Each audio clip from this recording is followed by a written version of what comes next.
ICFD bang ipamugos ang sakramento? Gani giinan pa gani ang mga protestante nga mga buta daw wala kabasa sa sakramento. Okay, no problem atong sabayan. Ang una giingon niya ang pagbautismo. Yes, nasa Biblia. Karon ang pamaagi, yun sa man pagbautismo. Karon nabare mabasa sa Biblia nga pisik-pisikan na ka pagbautismo. Wala. Mitipas sa kamatuoran. Ang pagbautismo tanawag yun sa si Jesus Christ. Si Jesus Christ giumol nga nasa tubig. Nya sa bata pa si Jesus Christ, wala bautismo eh. Si Jesus Christ sa bata pa, yahalad. Kana mo'y sakto ng sakramento nga buhaton. Wala mo na nga buhaton ng mga CFD.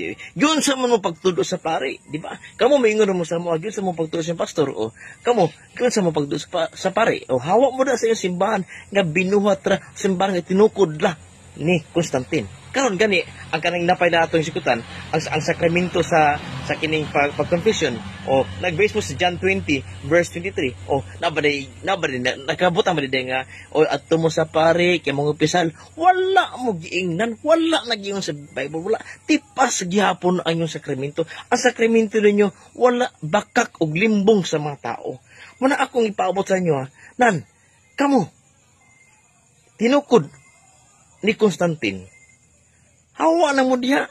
Yun sa pagtudo sa pare. Di ba? Oh. Hawa na pagdugay diha. Sakramento nyo, limbong. Nagkatawa ko ining atong higala nga membro sa Born Agoy. Tawag ining Christian or Born Again. Nga naman kaya naning kamot in town siya og ribat sa ato ang mga puntos. Pero wag yun nahitabo nga naribat niya ang atong mga presentations. Nga naman kay sa mubo niya nga kining presentation or sa iyang pagribatal niya wala man ko nakita or nabasa or nadungog sa ato ang higala nga nagpresent siya og ebidensya. Number 1 ingon pa niya si Constantino ang nag-create ni ining maong simbahang Katoliko wa ebidensyang gilatag eh. And at the same time nagpaila siya sa iyang pagka-ignorante sa kasaysayan. Nga ignorante man sa kasaysayan sa inungdan nga sumala sa kasaysayan ang simbahang Katoliko gitukod ni Kristo. Kining gingon niya nga si Constantino, founder sa simbahang Katolika, mao na ang chismis sa iyang pastoy. O pastoy man siguro ni. Yan nga to ang gidi-action ng karon. Mani kadaot ani nga to mga higala nga mga dili Katoliko. Ano man kay kana bitaw imbis mo tuo sa facts dito na hinuon mi tuo sa chismis. Mo diferensya ana nila. Number 2, ingon pa niya, ano sa problema sa sakramento, pero dili man daw mao ang presentation sa Katoliko concerning the sacrament. Kaya ang base nila, di daw kuno sakto ang tawag ng implementation sa sakramento. For example, bunyag. Wala mo daw sa Biblia nga tawag ining bunyag, wisik-wisik. Yung sa dito sa Kristo, gipasawam to. Gipadive to sa Kristo. Mo bitaw ang gigamit nga termino na San Juan, mihaw-as siya sa tubig. Kada bang pulong mihawas, gikan gilubong, gikan gitawag ang lapawan sa tubig. Kung gikan pa nalapawan sa tubig, bito nga ang dapat gamiton. Si Bisaya. Pero the fact nga term mihawas ang gigamit, sumot pa sa butwa siya malapawi. O yan, sumalapin na siya nuwan. Bisan gani ang pagtangtang sa higot si mo sandalas, di ko takos, ulo na hinuoy gunitan para itawag inaitunlob. Pero ang bautismo ni San Juan, dili man na bautismo nga gisugo ni Ginoong Jesucristo. Managlahi man. Nga naman kay ang bautismo ni San Juan, bautismo to sa paghinulusol. Ang kang Ginoong Jesucristo, bautismo to sa grasya. Si bisan kinsa nga makadawat ni anang maong bautismo ha, maluwas ka. Mao na. Number 2, ingon pa niya, tawag ining di daw kuno kay ang Katoliko, wisik-wisik daw kuno pagbunyag. San Pablo, gibunyagan, wisik-wisik man. Di ba? Ingon pag San Pablo, Diyos 22, gibubuan ako sa laing version sa 11 ng King James version wisik-wisikan ako sa limpyong tubig nga naman kay gibautismoan si San Pablo sulod sa balay buhat kapitulo 9 so gipadayb dito mamo San Pablo sa log ug padayb bunto nimo pagkayabaga ingon pa ni Martin Luther sa iyang tawag ining Luther sa Small Catechism kanang inyohang lolo sa mga protestante ingon pa niya nga ang bautismo mahitabo pinaagi number 1 sa immersion, sprinkling and pouring. O bisan gani sa inyong lulo nga si Martin Luther di mo mutuo. Kaya baga gid mga tawana. Okay. Number 3, ingon pa niya, si Kristo kuno gihala daw kuno. Tawag ining ang Katoliko gibunyagan. Actually, subalas balang kasulatan ang paghalad alang lamang sa kinamagulangang mga anak nga lalaki. Anong kanang inyo giapil man ninyong manghod?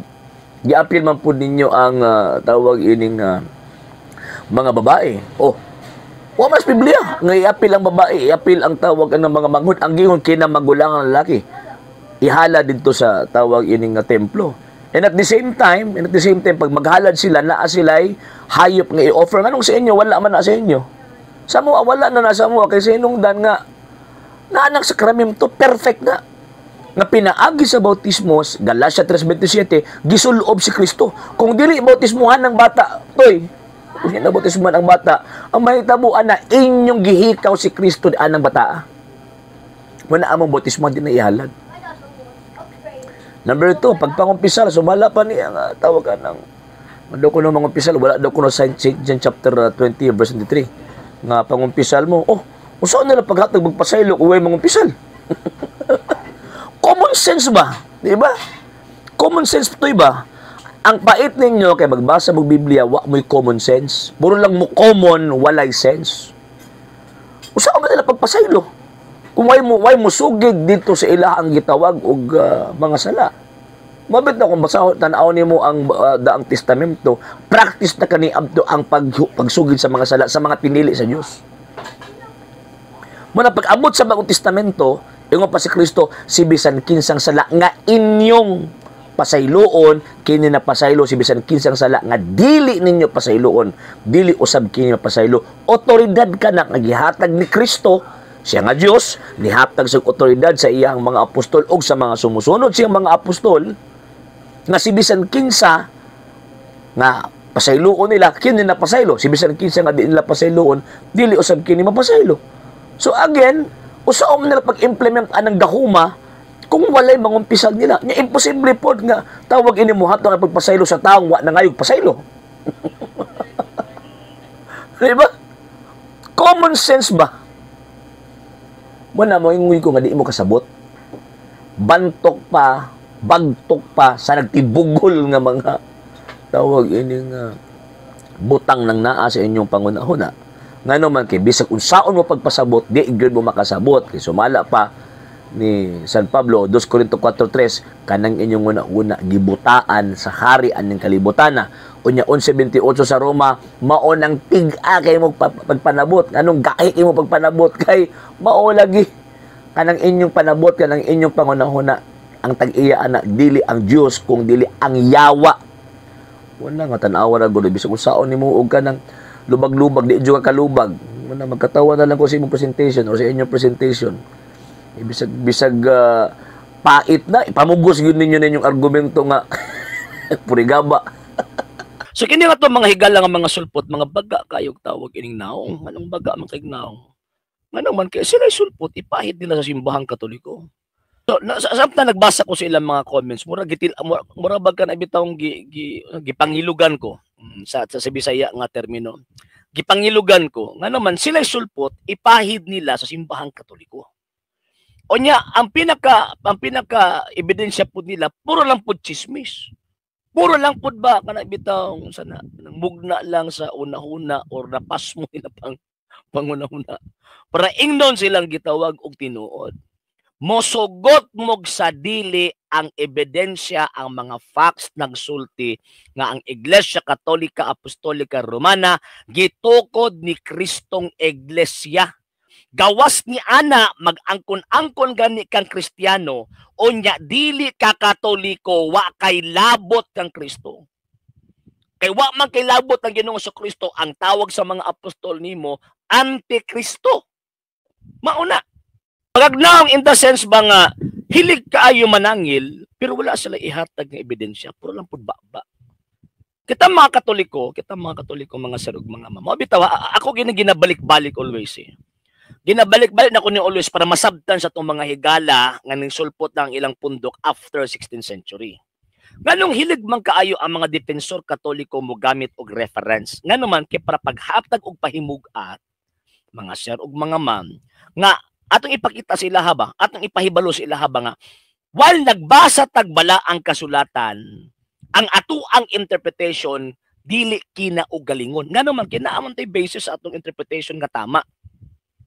Naatay basis sa atong interpretation nga sakto, nga naman kay based with the facts.